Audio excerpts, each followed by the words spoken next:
欢迎来到梦幻厨房，在我家，我是热玲 Vivian。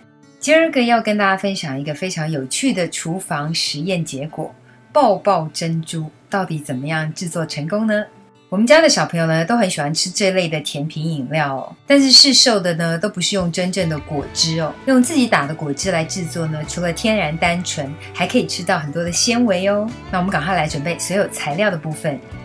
我今天使用到的新鲜水果是芒果、火龙果，那个绿色的是抹茶。你也可以使用其他任何喜欢的水果，甚至是更健康的蔬菜汁也可以哦。把切块的水果呢加入一部分的清水。如果想额外增加甜度的话呢，也可以另外增加糖或者是蜂蜜来取代哦。甚至可以用0卡路里的甜菊糖啊，或是罗汉果糖。卡路里低呢，就很适合减重的时期来吃咯。完成好的果汁呢，我们可以稍微静置一下哦，等它消泡。或是直接捞除过滤掉表层的泡沫杂质哦。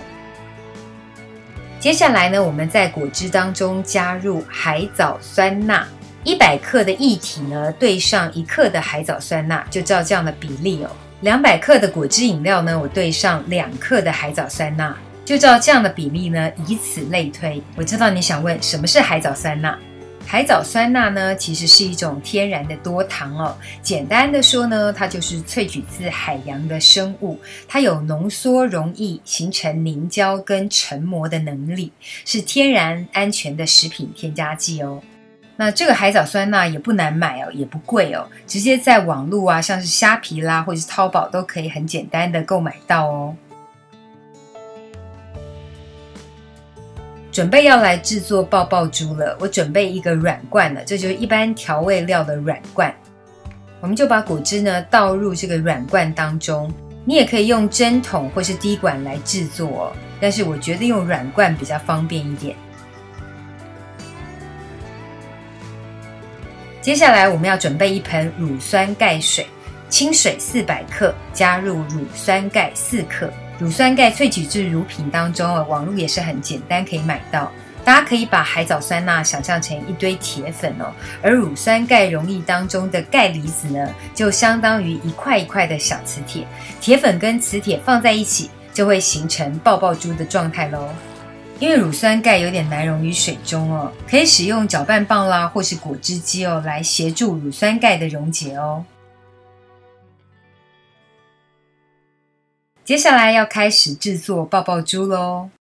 刚才提到过，不管用针筒啦、吸管啦，都可以来制作这个爆爆珠哦。滴口的大小会跟珠珠的大小有关哦。其实滴爆爆珠呢，就是一种手感哦，可以用一支牙签来协助它滴入的量哦。它其实就是一个节奏哦。如果抓到这个手感跟节奏呢，其实不用牙签也行哦。如果你滴入的是面条状，它就会是面条状的爆爆珠。这样就不叫爆爆珠，叫爆爆面条了。接下来就让大家好好欣赏一下爆爆珠制作的疗愈过程。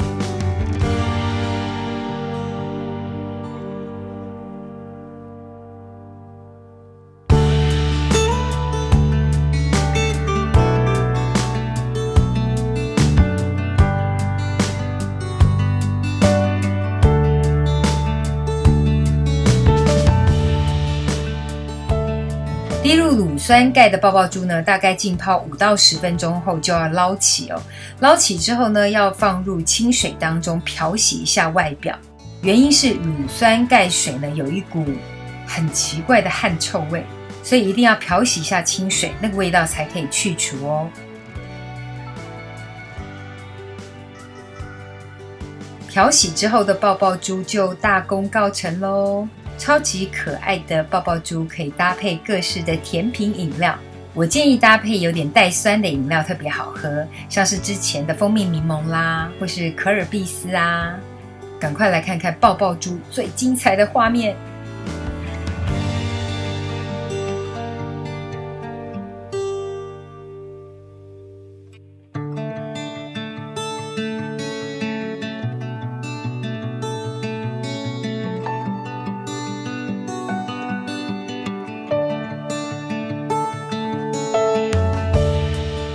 想要喝得更健康的呢，我建议可以加入维他命 C 发泡锭，还可以顺便预防一下感冒，一举两得。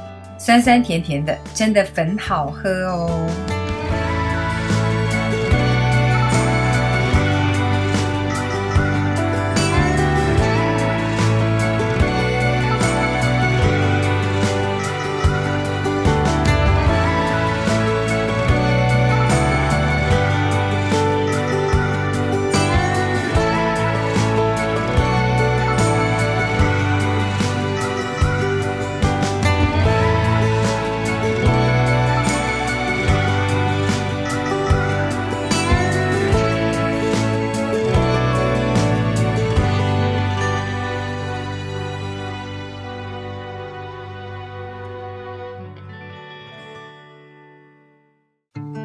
All around there's no one but you.